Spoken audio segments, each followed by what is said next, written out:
Hello everyone, welcome back to our channel. Today, we're embarking on an exciting journey to explore the fascinating world of the ancient Sumerians. These people, who lived over 4,000 years ago in Mesopotamia, laid the foundation for many aspects of our modern civilization. So, let's dive right in and discover who the Sumerians were.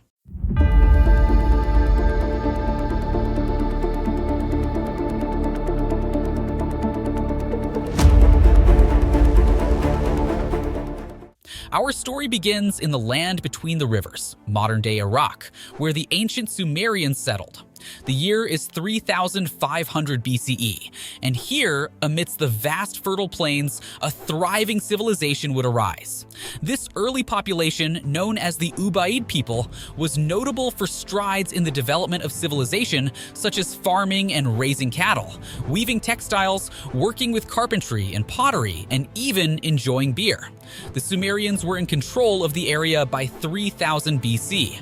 Their culture was comprised of a group of city-states, including Eridu, Nippur, Lagash, Kish, Ur, and the very first true city, Uruk. At its peak, around 2,800 BC, the city had a population between 40,000 and 80,000 people, living between its 6 miles of defensive walls, making it a contender for the largest city in the world. Each city-state of Sumer was surrounded by a wall, with villages settled just outside and distinguished by the worship of local deities. The ancient Sumerians were polytheistic. This means that they worshipped lots of different gods. In fact, there may have been more than 3,000 Mesopotamian gods and goddesses.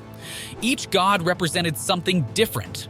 Every city of the Sumerians had its own special patron god or goddess, such as Anu, Enlil, and Inanna.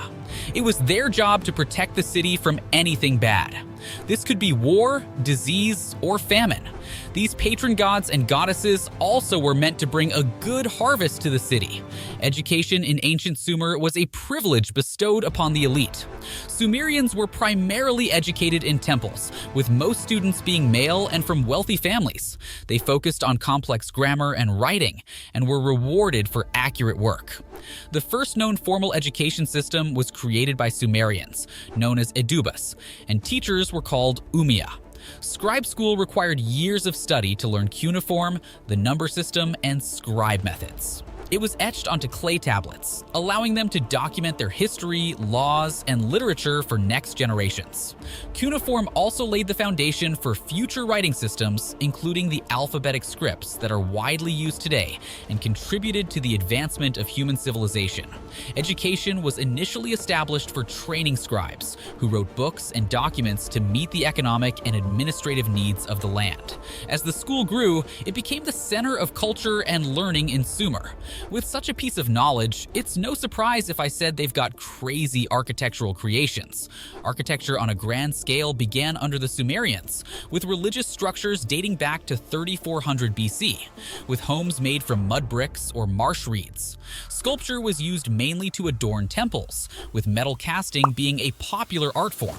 Under the Akkadian dynasty, sculpture reached new heights, with intricate diorite work dated to 2100 BC ziggurats. Pyramid-like temples and palaces reached a new level of grandiosity, with the Hanging Gardens of Babylon being one example. The Sumerians were the first to master the art of agriculture, cultivating crops like barley and wheat. The Sumerians began agriculture around 10,000 years ago in the Fertile Crescent, a land with good soil and climate. They domesticated wild plants and animals, focusing on farming and sedentary living. The Sumerians used plants like beans, peas, wheat, and barley, and large mammals like oxen and donkeys for farming. They established irrigation systems, cultivated fields, and harvested crops in spring and fall. With all these, their life in Sumer was bustling and communal. Markets thrived with trade, artisans crafted intricate goods, and the people celebrated festivals to honor their gods. Their way of life was a testament to their thriving civilization. Are you curious to know about their social structure? If it's yes, we've got you covered. In ancient Sumer, the social structure was divided into 3 classes: the upper class, the common class, and the bottom class. The upper class consisted of priests, landowners, and government officials living living in luxurious two-story houses. The common class consisted of merchants, craftsmen, farmers, and fishermen, skilled metalworkers who made weapons, tools, and magnificent items. Farmers worked in fields and irrigation systems, while the common class lived in small mud houses at the city's edge. The bottom class consisted of slaves who lived in their owners' homes and had no property. City-states like Ur and Uruk had their own forms of government. Some were ruled by kings, while others had councils and assemblies. The laws were codified, and justice was dispensed through a system that upheld the order. Their economy thrived on trade, both within Mesopotamia and with distant lands. And finally, the enigmatic Anunnaki, beings often mentioned in Sumerian texts. Who are the Anunnaki, the alien gods of ancient Sumer? Though scholars know the Anunnaki as the gods of ancient Mesopotamia, fringe theorists believe they are ancient alien invaders from the planet Nibiru. Before the Greeks exalted Zeus or the Egyptians praised Osiris, the Sumerians worshipped the Anunnaki. These ancient gods of Mesopotamia had wings, wore horned caps, and possessed the ability to control all of humanity. Sumerians revered the Anunnaki as heavenly beings who shaped the destiny of their society. But were they more than deities? Some theorists claim that the Anunnaki were aliens from another planet. Even more shocking, they use ancient Sumerian texts to back up this wild idea.